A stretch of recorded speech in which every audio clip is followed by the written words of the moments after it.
Hello and welcome once again to my cricket YouTube channel, the SNS Cricket Diaries.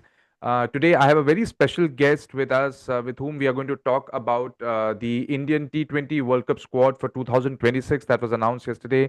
आज हमारे साथ पत्रकारिता के दुनिया से एक बहुत ही खास मेहमान हैं जिन्होंने बहुत नाम कमाया अपने लिए ओवर द इयर्स। उन्होंने काफ़ी cricketers, ex cricketers and people related to cricket उनसे उनका इंटरव्यू किया है, उनसे बातचीत की है। आज हमारे साथ हैं former NDTV journalist and esteemed journalist mister Sanjay Kishore. Sanjay ji, बहुत बहुत धन्यवाद आपका इस शो में आने के लिए। शुक्रिया मुझे बुलाने के लिए। हाँ, हमारा टीम पे बात करने के लिए। बिल्कुल। तो Sanjay ji, SNS cricket diaries में कोई नए मेहमान नहीं है। मैं कहना चाहूँगा, हमने कुछ टाइम पहले एक वीडियो रिकॉर्ड किया था। That was I think regarding the test series जो जब जब खत्म हुई थी, रोहित शर्मा और विराट कोहली के बारे में जी हाँ। काफ़ी हमने चर्चा की थी। काफ़ी कुछ चेंज हो चुका है संजय जी उस टाइम से अब तक। रिटायरमेंट्स देखे हमने। हमने देखा है एक एक ICC champions trophy winning captain को हटाया गया है एज कैप्टन इन ओडीआईज। हमने काफी कुछ देखा, बट जो आज हम डिस्कस करने वाले हैं उसमें भी काफी रुचि है लोगों की, बिकॉज इट्स समथिंग जो हम आमतौर पे सिलेक्टर्स के साथ देखते नहीं, ऐसे बोल्ड कॉल्स लेना। तो आपके साथ शुरू करना चाहूंगा। सबसे पहले मैं अपने दर्शकों को बताना चाहूंगा कि कल मैंने एक छोटी सी वीडियो की थी जिसमें मैंने Indian T20 world cup squad को थोड़ा सा एनालाइज किया था, बताया था कि उसमें कौन कौन से मेंबर्स हैं और क्या क्या चेंजेस रहे हैं। तो संजय जी, सबसे पहले आपकी क्या इसमें राय है? जो ओवरऑल आपने देखा है टीम स्क्वाड को सेलेक्ट होते हुए, फर्स्ट इंप्रेशन क्या है आपका? मुझे लगता है कि बोल्ड डिसीजन लिया है इस बार चयनकर्ताओं ने। काफी समय के बाद एक उप कप्तान को टीम से ड्रॉप करना बहुत बड़ी बात होती है। और हम्म। सिर्फ वो उप कप्तान नहीं थे, बल्कि बाकी दो फॉर्मेट में कप्तान है और भविष्य के कप्तान माने जा रहे हैं। अगले 5-7 साल के बात कर रहे हैं, भारतीय टीम को आगे ले जाने की बात कर रहे हैं, उसको ड्रॉप किया गया है। बाकी जो कॉम्बिनेशन देखते हैं हम, तो ये काफी बोल्ड डिसीजन है। और शायद चयनकर्ता चाहते हैं कि जो पहले ओवर से धुआंधार बल्लेबाजी हो, इसलिए उन्होंने लेफ्ट राइट कॉम्बिनेशन को रखा है। अभिषेक शर्मा हो गए और संजू सैमसन हो गए। तो मेरे ख्याल से इनकी पूरी कोशिश होगी कि जो शुरुआती 6 ओवर होते हैं उसमें हम्म। ज्यादा से ज्यादा रन बनाया जाए, और जो विरोधी टीम है उन पर दबाव बढ़ाया जाए। या फिर अगर हम दूसरी पारी में बल्लेबाजी कर रहे हो तो तेजी से हम्म। जो पावर प्ले है उसमें ज्यादा से ज्यादा रन बनाए। वहीं हम्म। वो कमी शायद थोड़ी थी, इसलिए उसको बदलाव किया गया, मुझे लगता है। हम्म। बिल्कुल सही बात। मैं आगे बढ़ने से पहले एक बार फिर से अपने दर्शकों के साथ उस टीम का एक ऐलान करना चाहूंगा जो T20 वर्ल्ड कप स्क्वाड 2026 के लिए सेलेक्ट हुई है। Abhishek Sharma, Sanju Samson, Surya Kumar Yadav of course captain है, तिलक वर्मा, रिंकू सिंह, ईशान किशन, हार्दिक पांड्या, शिवम दुबे, अक्षर पटेल, वॉशिंगटन सुंदर, कुलदीप यादव, वरुण चक्रवर्ती, जसप्रीत बुमराह, अर्शदीप सिंह और हर्षित राणा। अम, जैसे आपने बताया संजय जी, एक बोल्ड कॉल लिया है सेलेक्टर्स ने।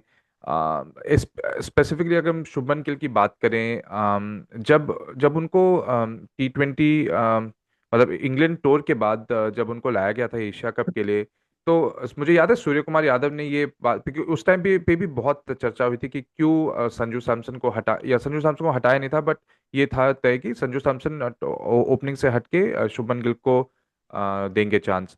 तो उस टाइम सूर्य कुमार यादव ने कहा था कि he Shubman Gill was always part of the plan. वो टेस्ट क्रिकेट खेल रहे थे, इसलिए वो T20s नहीं खेल रहे थे, और he was always part of the plan, so that is how they explain that time.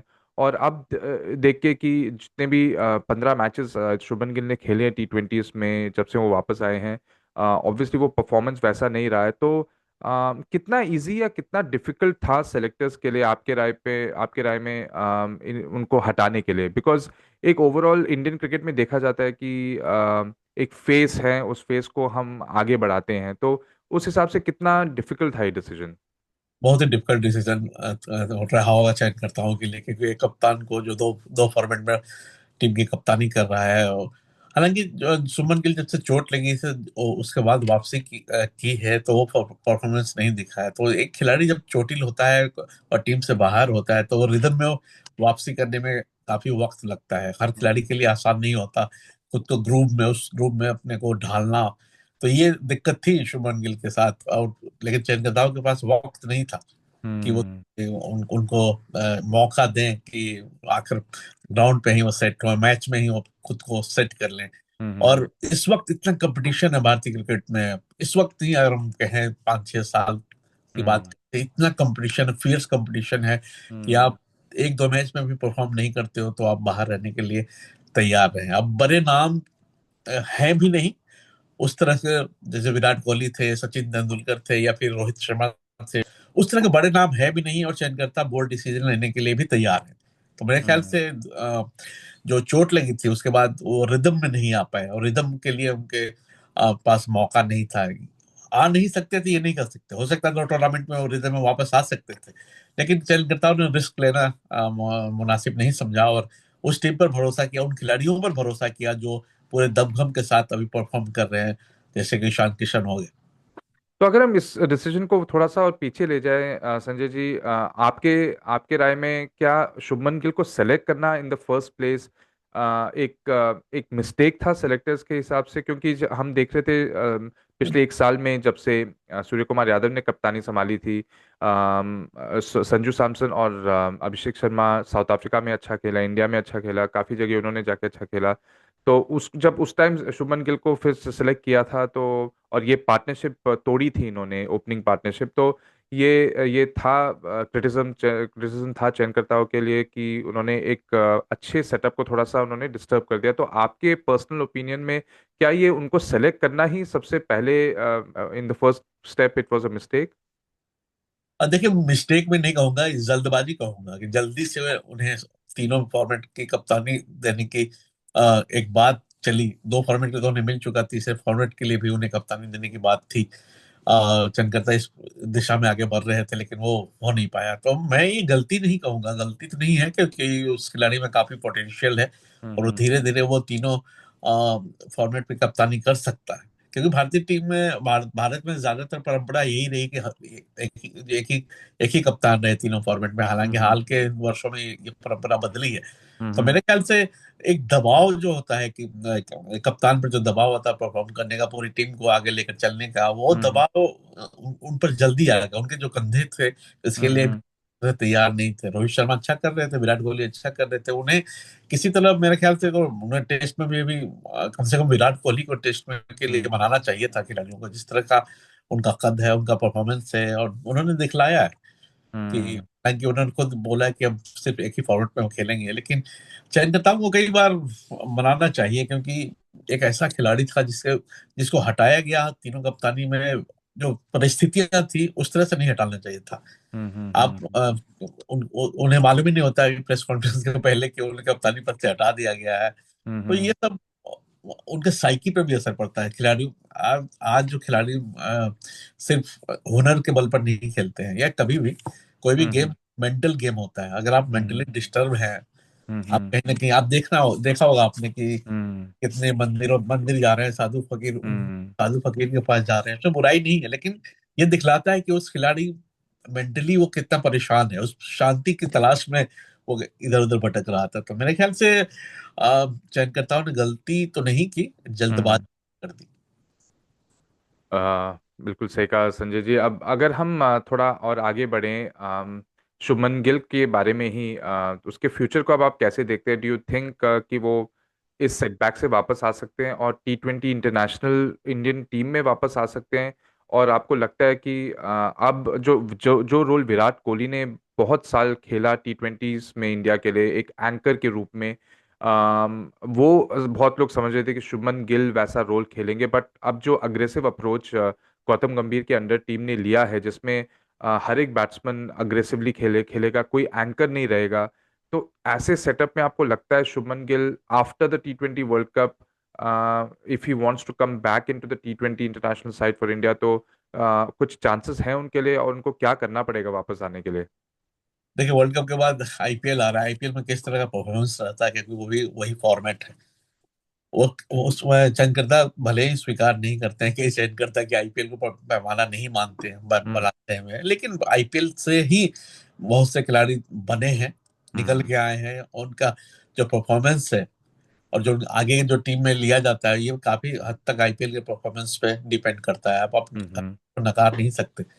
दुनिया का सबसे लोकप्रिय टूर्नामेंट है, हम्म। और बहुत ही फियर्स कंपटीशन होता है। ऐसा नहीं कि बाकी जो लीग होते हैं जहाँ मजाक मजाक में हम्म। बैटिंग चल रही है, बॉलिंग चल रही है, वैसी बात नहीं है। यहाँ बिल्कुल हम्म। फियर्स कंपटीशन होता है। यहाँ पर आपकी जो असली काबिलियत है, असली जो आपका दमखम है, कितना हम्म। आप फिट हैं, ये हम्म। देखने को मिलता है, क्योंकि लगातार बहुत ज्यादा मैच होते हैं। तो मेरे हम्म। ख्याल से आईपीएल में किस तरह का परफॉर्म करते हैं शुभमन गिल, मुझे नहीं लगता कि वापसी नहीं कर पाएंगे। बहुत ही ज्यादा काबिलियत है। कप्तान के रूप में मुझे लगता है कि अभी टी20 का फॉर्मेट का अलग ही कप्तान रखना चाहिए। मुझे तो हम्म। हार्दिक पांड्या को भी ज्यादा मौका दिए जाने के पक्ष में था मैं। हम्म। सूर्य कुमार को, हार्दिक पांड्या को जल्दी, हालांकि वो फिटनेस की समस्या से जूझ रहे थे, ये भी तो एक बात है, हम्म। इसलिए सूर्य कुमार को लाया गया। और मेरे हम्म। ख्याल से इस वक्त में सूर्य कुमार या किसी कप्तानी से छेड़खानी आप नहीं कर सकते थे, क्योंकि टूर्नामेंट में ज्यादा वक्त नहीं है। और हम्म। टूर्नामेंट के पहले अगर आप बहुत बड़ा फैसला लेते हैं तो ये टीम के लिए अच्छा संदेश नहीं है, मनोबल भी टूटता है टीम का। सही कहा। अब हम जैसे आपने सूर्य कुमार यादव की भी बात की, तो मेरा अगला प्रश्न आपके लिए उनके बारे में ही था। मैं कुछ स्टैट्स अपने दर्शकों को पहले बताना चाहता हूँ सूर्य कुमार यादव के बारे में। इन दिस ईयर 2025 में उन्होंने 21 टी20 मैचेस खेले हैं, जिसमें उनकी पारी आई है 19 बार। 3 नॉट आउट, 218 रन बनाए हैं, 13.62 का औसत रहा है उनका, और हाईएस्ट स्कोर रहा है 47। एंड मोर इम्पोर्टेंटली जो स्ट्राइक रेट रहा है उनका 123.16। क्लियरली उनका सबसे खराब ईयर रहा है इन टर्म्स ऑफ टी20 क्रिकेट, संजय जी।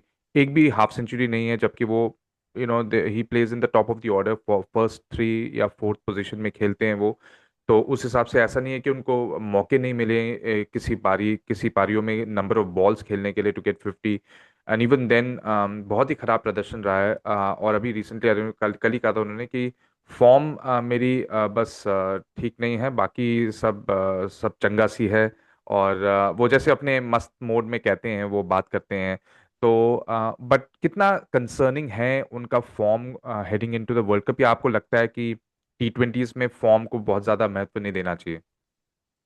देखिए, कंसर्न तो है उनकी, जो उनका जो फॉर्म चल रहा है वो कंसर्न तो है टीम इंडिया के लिए। लेकिन जैसा कि मैंने पहले बताया, ज्यादा वक्त ही नहीं था कि अपना आखिरी क्षण पे कप्तान बदल दिया हम्म। जाएगा। कप्तान आप हम्म। बदलते हैं तो पूरा सेटअप, चूंकि वे हर खिलाड़ी को जानते हैं, उनसे हम्म। बेस्ट परफॉर्मेंस निकलवाना जानते हैं, तो इस वक्त कप्तान को बदला नहीं जा सकता। कंसर्न की बात जरूर है, हालांकि वो कह रहे हैं कि फॉर्म खराब नहीं है, हम्म। रन नहीं हम्म। बन रहे, फॉर्म हम्म। है। अब रन ही नहीं बन रहे तो फॉर्म, रन फॉर्म तो अलग अलग चीजें तो है नहीं, अगर फॉर्म हम्म। भी रन बना पाइएगा। लेकिन हम्म। लगता है कि कई खिलाड़ी होते हैं जो बड़े मंच के खिलाड़ी होते हैं, जैसे रोहित शर्मा हो गए, विराट कोहली हो गए। तो मैं सोचता हूँ, उम्मीद कर रहा हूँ एज ए दर्शक कि सूर्य कुमार यादव बड़े मंच जो मिल रहा है उस पर अपने दिखलाएंगे। 360 डिग्री की, 360 हम्म। शॉट्स उनका देखने को मिलेगा। हम्म। आ, इससे बड़ा, हालांकि बहुत कुछ उनके परफॉर्मेंस पर डिपेंड कर रहा है, भारतीय टीम का परफॉर्मेंस कितना आगे भारतीय टीम जाती है, ऑस्ट्रेलिया पाकिस्तान जैसी मजबूत टीमों के सामने किस तरह का परफॉर्म करते हैं, ये काफी हद तक निर्भर करता है। और जिस तरह का चयनकर्ताओं ने विश्वास उन पर जताया है, और मैं भी उम्मीद कर रहा हूँ कि वे इस बड़े टूर्नामेंट में साबित करेंगे, आलोचकों को करारा जवाब देंगे। क्षमता तो है ही, बस एक क्लिक की जरूरत है। कप्तानी पर हम्म। मेरा सवाल नहीं है। गंभीर हम्म। के साथ वो एक टीम को नई दिशा दे रहे हैं, मुझे इसमें कोई शक नहीं है। हम्म। हम्म। कोई वजह नहीं, समय नहीं था उनको बदले जाने का। तो हम्म। सब कुछ उन पर निर्भर है। उनका परफॉर्मेंस चलता है हम्म। तो टीम भी चलेगी। बहुत क्रुशियल उनका रहेगा हम्म। रोल इसमें। तो आपके हिसाब से संजय जी, क्या कमी रह रही है सूर्य कुमार यादव के बैटिंग में? अगर थोड़ा सा टेक्निकली अगर आप बताएं, क्या वो लाइन नहीं जज कर पा रहे हैं, या फिर बहुत ज्यादा जल्दी कर रहे हैं? What is it that is going wrong with him? ये दोनों ही चीजें हो रही है, तो लाइन जज करने में भी परेशान हो रही है उनकी, और बॉल को जज नहीं कर पा रहे हैं। तो एक फेज होता है हर खिलाड़ी के करियर में आता है। तो मेरे मेरे ख्याल से उन्हें किसी वरिष्ठ खिलाड़ी के पास या अपने कोच के पास वापस जाना चाहिए। हम्म। जो भी बड़े खिलाड़ी होते हैं कोच से बात करते हैं।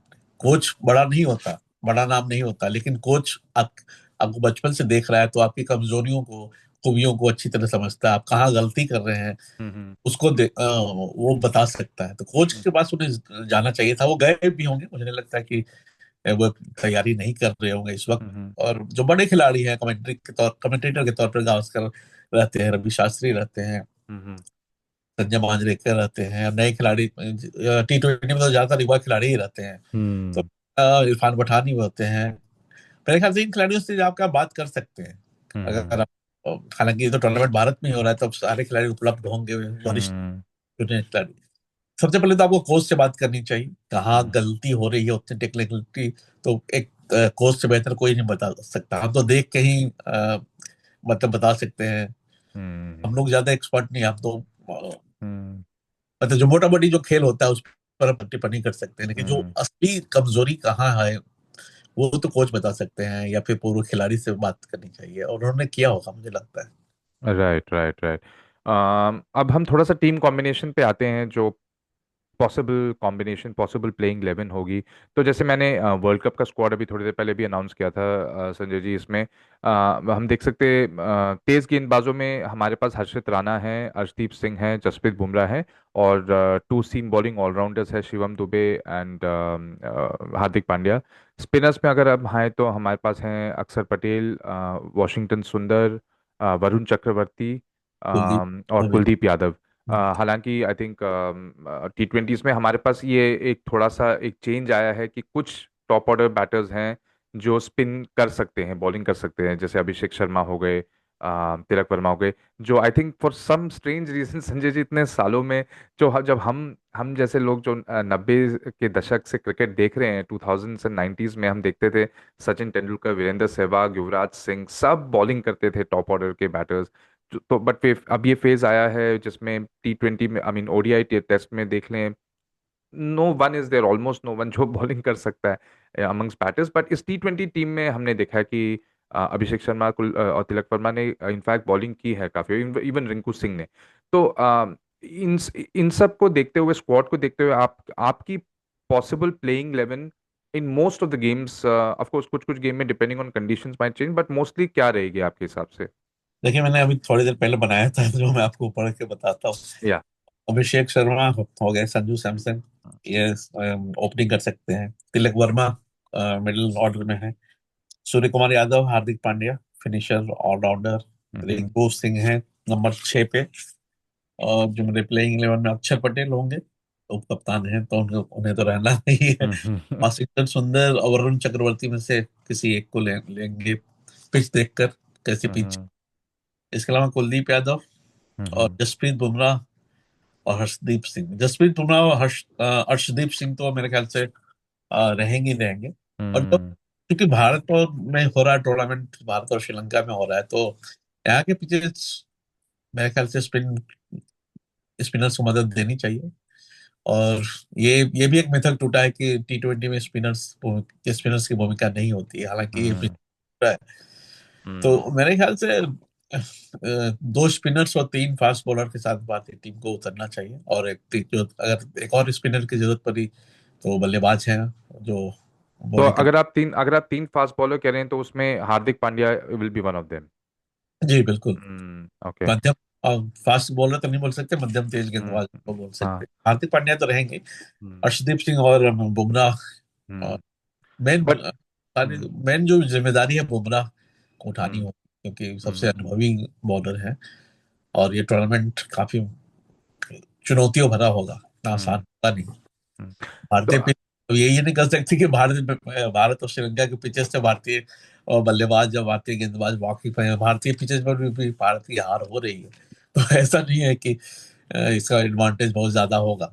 भारत हम्म। के जो खिलाड़ी हैं, दूसरे टीमों के खिलाड़ी भी 2 महीने तो IPL खेलते हैं, तो उन्हें हम्म। भी इसके बारे में जानकारी हो गई है, और वे हम्म। खुद को जल्दी से ढालने की काबिलियत रखते हैं। बिल्कुल, मैं इनफैक्ट आपसे पूछने ही वाला था, ये मेरा अगला प्रश्न होगा कि इंडिया के चांसेस क्या, बट उससे पहले संजय जी, थोड़ा सा आपने जैसे बोला कि बुमराह और अर्शदीप सिंह तो होंगे ही, पर आपको लगता नहीं है जैसे गौतम गंभीर काफी टाइम से हर्षित राणा को काफी चांसेस दे रहे हैं, तो एंड इवन अभी आई थिंक जो हमारा रिसेंटली साउथ अफ्रीका के अगेंस्ट T20s हुए थे, काफी उनमें से गेम्स ऐसे थे, या इवन ऑस्ट्रेलिया में काफी ऐसे गेम्स थे जिसमें अर्शदीप सिंह को उन्होंने हटा के हर्षित राणा को लाए। तो आपको लगता है कि आर यू श्योर कि अर्शदीप सिंह और बुमराह ही स्टार्ट करेंगे, या फिर आपको लगता है हर्षित राणा को पहले प्रेफरेंस दिया जाएगा? नहीं, अर्शदीप सिंह को तो बदलते रहेंगे गौतम गंभीर, जो उनका पिच पढ़ने में माहिर है, वहाँ जहाँ का पिच उनके अनुकूल होगी, हम्म। हालात अनुकूल हो गए, मौसम कैसा रहता है, बादल छाए रहते हैं या नहीं छाए रहते हैं, इन सबको देखेंगे। हर्षित राणा तो काफी आलोचना तो हुई है, लेकिन उन्होंने परफॉर्म भी किया है, सब ऐसी बात नहीं है। उन्होंने हम्म। परफॉर्म करके दिखलाया है कि वे कप्तान या फिर चयनकर्ता और जो मुख्य कोच हैं, प्रमुख, हम्म। तो अगर भरोसा कर रहे हैं तो भरोसा जायज है। तो मेरे ख्याल से हालात को देख के गंभीर काफी बोल्ड फैसले लेने के लिए वो गंभीर भी जाने जाते हैं।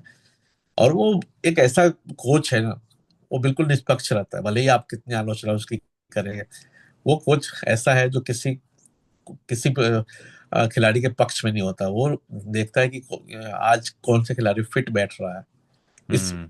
उस कॉम्बिनेशन को वो हमेशा बदलने को तैयार रहते हैं।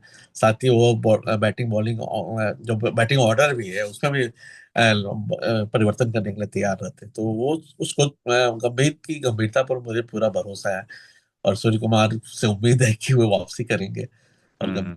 कभी निराश नहीं करेंगे। और हम्म। भारतीय टीम जो वर्ल्ड कप जीतने को दोहरा पाएगी, मुझे उम्मीद लगती तो है, लेकिन हम्म। ऑस्ट्रेलिया पाकिस्तान से मुझे काफी थोड़ी चुनौती मिलती हुई नजर आ रही है। ये आपने इंटरव्यू में दूसरी बार कहा है पाकिस्तान का, जबकि हालांकि देखा जाए संजय जी, पाकिस्तान की टीम पिछले काफी टाइम से कोई भी फॉर्मेट हो बहुत ज्यादा खास नहीं कर रही है, specially against the top team. So anyway, अगर मैं आपसे पूछूं ओवरऑल इंडिया के चांसेस, आपने बताया है कि चुनौती तो होगी काफी, और बट क्या लगता है ओवरऑल कि जो हम देख रहे हैं कि पिछले कुछ सालों में इंडिया ने आईसीसी टूर्नामेंट्स में बहुत अच्छा किया है। T24 में हमने T20 वर्ल्ड कप जीता, 2025 में आईसीसी चैंपियंस ट्रॉफी जीती। तो बहुत सारे लोग ऐसे कह रहे हैं कि ये इंडिया में खेल रहे हैं, हम तो जीत ही जाएंगे। तो कौन सी ऐसी टीम्स है जिसको जिनसे इंडिया को थोड़ा सा बच के रहना चाहिए, और क्या ऐसा करना चाहिए ताकि वो कॉम्पिटिशन ना हो? मेरे ख्याल से सबसे मुश्किल चुनौती तो पेश करी ऑस्ट्रेलिया की टीम। हम्म। वो सबसे मजबूत, हर हालात में वो खेलते हैं। और भारत में अच्छा परफॉर्मेंस उनके खिलाड़ियों ने हमेशा ही किया है, आईपीएल की अगर हम बात करें या फिर दूसरे टूर्नामेंट की बात करें। मेरे ख्याल से सबसे ज्यादा चुनौती ऑस्ट्रेलिया ही पेश करेगी भारत के सामने।